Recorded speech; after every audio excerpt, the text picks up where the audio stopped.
Sri Subhash Sarkarji,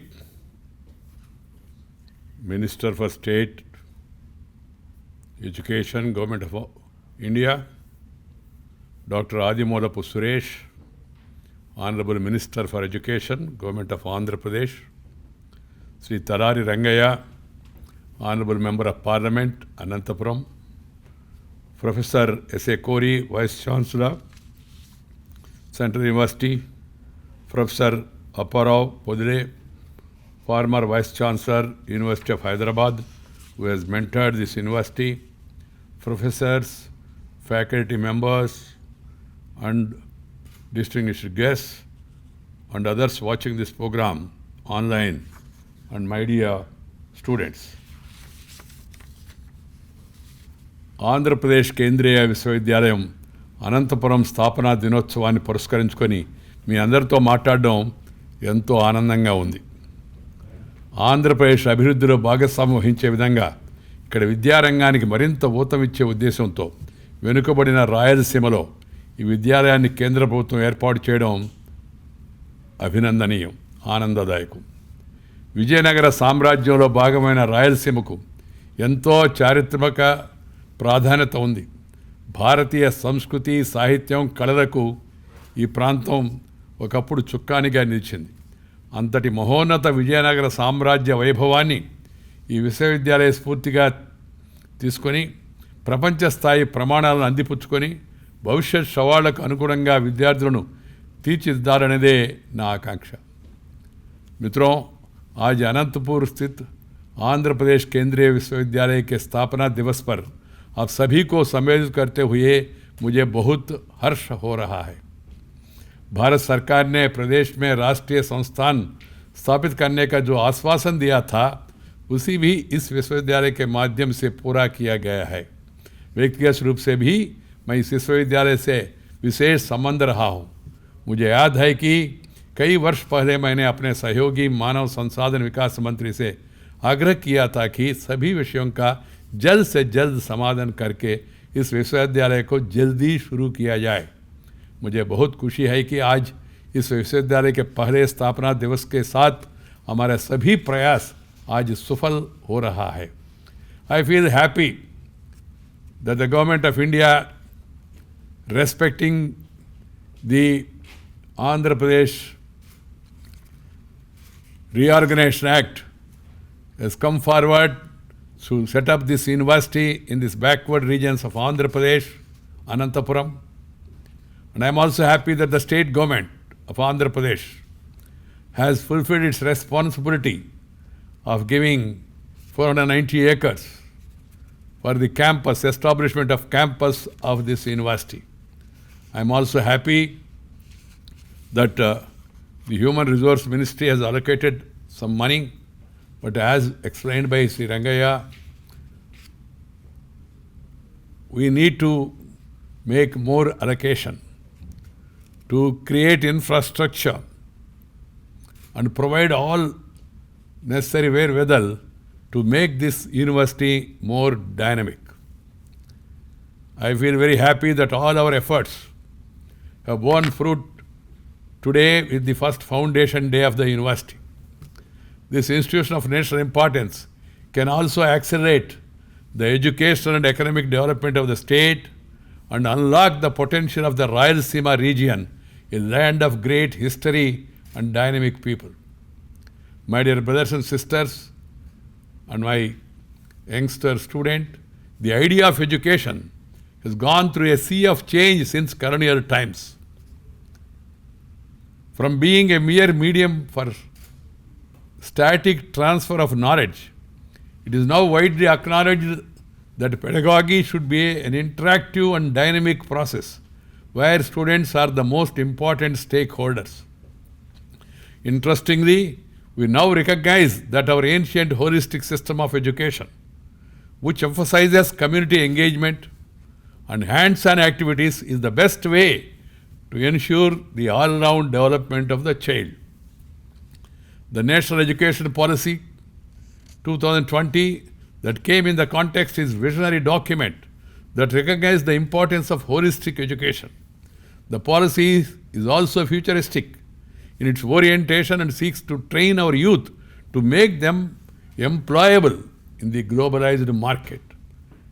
It is rooted in the age-old Indian ethos and seeks to transform India into a vibrant knowledge society. The previous education system of Macaulay education system, it was Western oriented. They never highlighted the value system, the cultural ethos, and the greatness of our people and the country in the education system.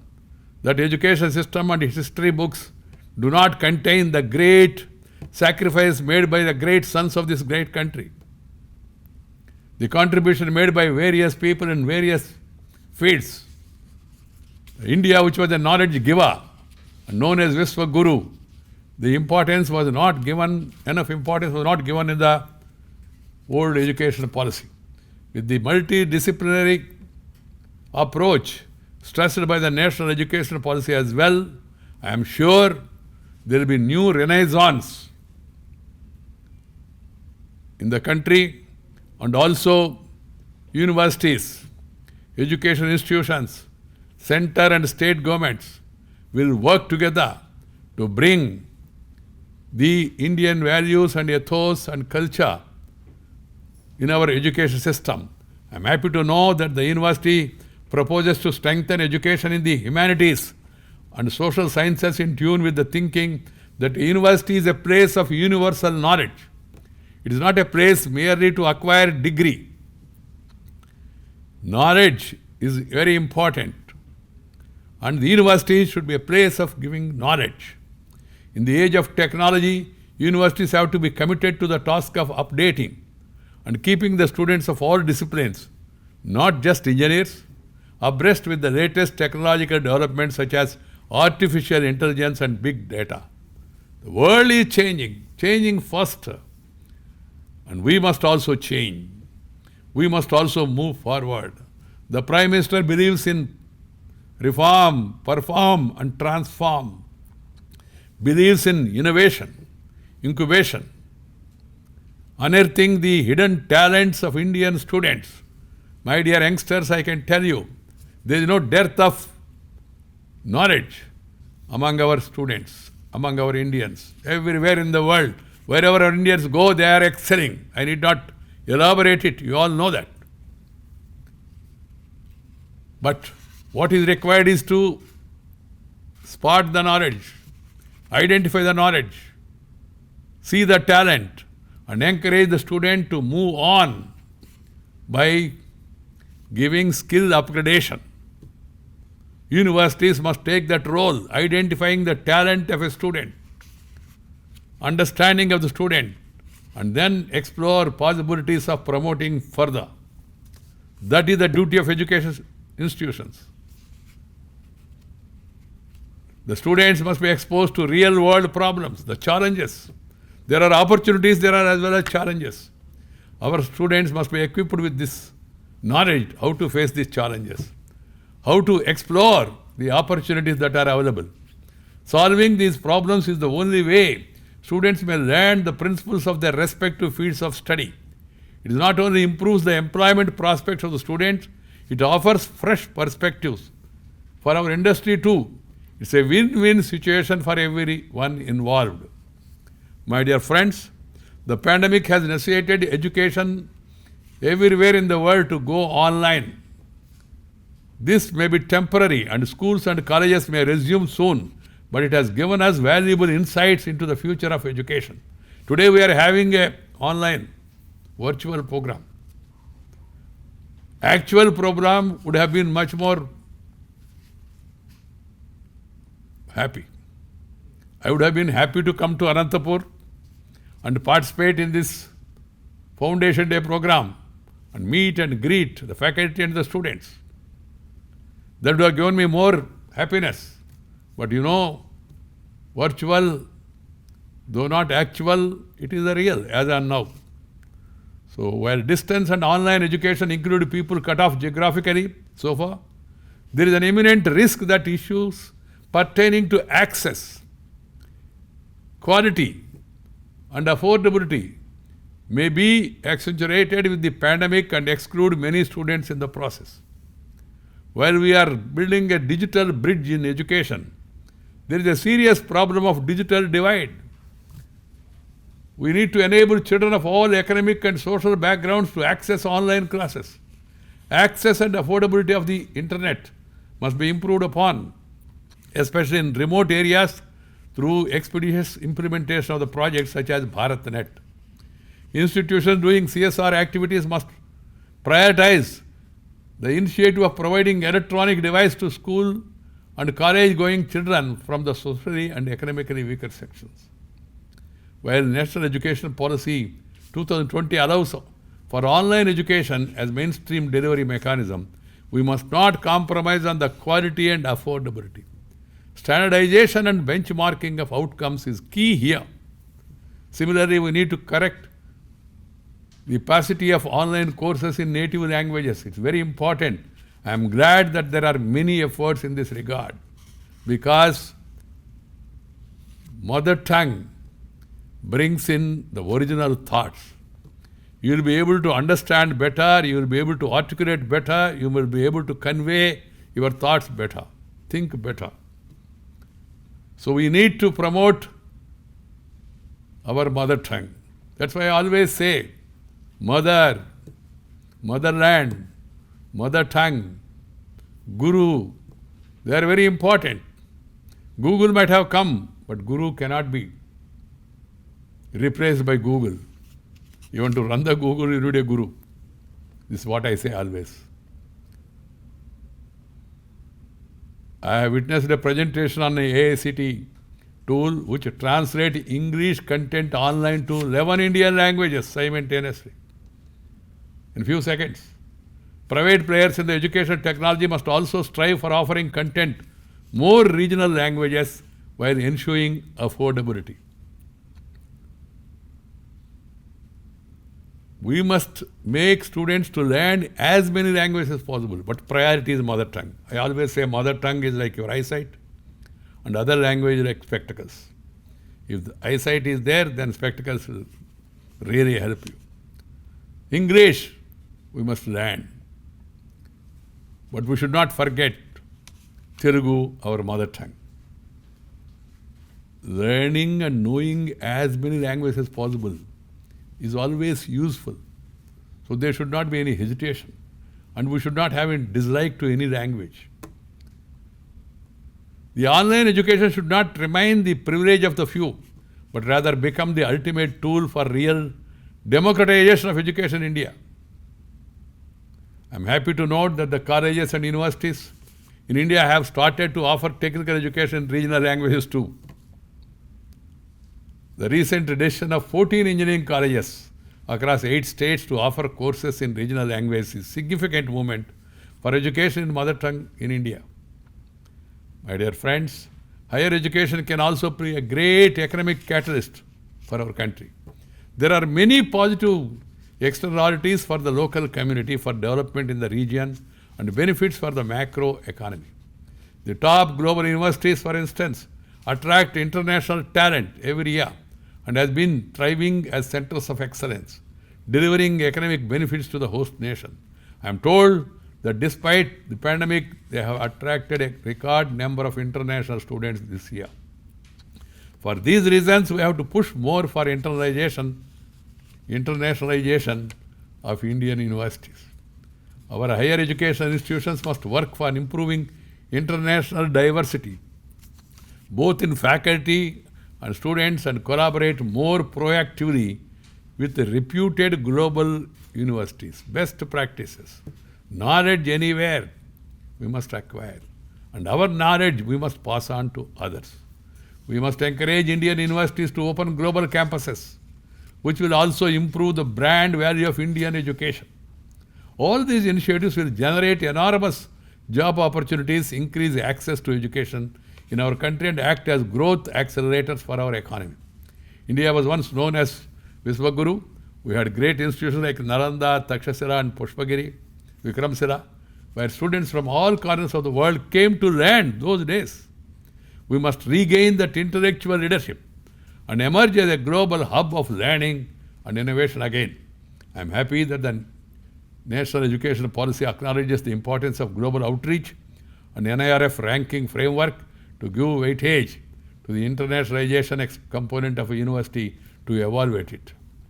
I hope the Central University Ananthapur will also strive and make efforts in this direction and earn an international reputation in the coming years. I am happy that the government of Andhra Pradesh has come forward to implement national education policy. That is the need of the hour. In fact, I call upon all the states to follow and speedily implement national education policy. This is long overdue. This is a central university. Central government must do everything possible, provide more funds. Subhash Sarkarji is here. I'm happy that he also spoke in Telugu and quoted Bamera Potana, our great poet. But at the same time, state government also must aid these universities. After all, they are your universities. They are going to be in your state. Your state means our state. So we must see to it that we give all hand-holding and support to those universities. We have a very active minister, Sri Adimolapu Suresh. I hope that he will take personal interest in this university because it is in a backward region, and see to it that the university gets further support from the state. My dear friends, I would like everyone concerned, including people from Rayalaseema who have settled in other places, to extend support in providing infrastructure to this backward region university. It should not be left to government alone. This is the duty of all of us to extend. I am confident that Central University Ananthapuramu will excel in shaping up brilliant minds and well-rounded personalities in the years to come. I am happy to know that the young university, which began with 4 undergraduates and 2 postgraduate programs, introduced 5 more programs including MTech in artificial intelligence and data sciences in the academic year 2021-22, and plans to add 4 or 5 academic programs every year. I am told that the university has adopted 6 villages under the Unnat Bharat Abhiyan. This is a welcome initiative, and I compliment the university and its Vice Chancellor and also the others. Education institutions must also try to engage with the local community and bring transformational change in people's lives. Swachha Bharat, even vaccination, education to the girl child, green and clean and green. These are the activities that the people has to be really enlightened by the universities in the surrounding areas, make the community to understand that we are seeing climate change is real. So we have to take care of our climate. That is possible if every individual is committed to clean and green. And if we are seeing that let us not think that this COVID-19 has gone. People are talking of third wave. So we must be on our guard. And then we must see to it that everybody is vaccinated. And everybody follow that Panchasutra, vaccination, wearing a mask, maintaining Surakshita Duri, safe distance, and clean and green atmosphere, and also physical fitness. Students must always strive hard to maintain physical fitness. If you are physically fit, you will be mentally alert. And also take Indian food, because we need to eat proper food which suits our climate and our body. Should not ape the West. I am sure the university will scale greater heights in the coming years and win more laurels. My best wishes to the faculty, non-teaching staff, and all the students. Andhra Pradesh Kendriya Viswavidyalaya Ananthapuram logo saitam నాటి విజయనగర వైభవాన్ని ప్రతిబింబిస్తుంది. నాటి ఆర్థిక సాంస్కృతిక అభివృద్ధికి చిహ్నమైన బంగారు నాణ్యాన్ని ఇందులో పొందుపరిచారు. మన ఘనమైన చరిత్రకి ఇది ప్రతీక. చదువుతో పాటు విద్యార్థులు మన సంస్కృతి సాంప్రదాయాల గురించి తెలుసుకోవాలనేదే నా ఆకాంక్ష. ముఖ్యంగా రాయల కాలం నాటి భారతదేశ సంస్కృతిని, వైభవ ఘనతను ప్రతి ఒక్కరూ తెలుసుకొని గర్వించాలి. ఇటీవల నేను మా కుటుంబ సభ్యులతో కలిసి విజయనగర సామ్రాజ్య రాజధాని హంపీలో పర్యటించాను. అక్కడ శిథిలాలు మన గత వైభవాన్ని కళ్ళకు కడతాయి. అందరూ తప్పనిసరిగా చూడవలసిన ప్రదేశం. నాటి మన శిల్పులు కళా వైభవానికి ప్రత్యేకంగా ఎన్నో నిర్మాణాలు మనలో ఒక కొత్త లోకానికి తీసుకెళ్తాయి. హంపి లాంటి చారిత్రక ప్రదేశాల గురించి యువత తెలుసుకోవాలి. తద్వారా వారిలో ఆత్మవిశ్వాసం, ఆత్మగౌరవం పెరుగుతాయి. యువతరం మనవైన విలువలను అందిపుచ్చుకొని నవభారత నిర్మాణంలో భాగస్వాములు కావాలని నేను ఆకాంక్షిస్తున్నాను.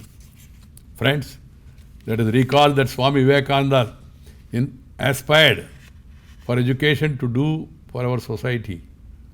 He observed, quote, "Education is the manifestation of perfection already present in man." We want that education by which character is formed. Character is very important. Character, caliber, capacity and conduct are very important in public life. Strength of mind is increased, intellect is expanded, and for which one can stand on one's own feet.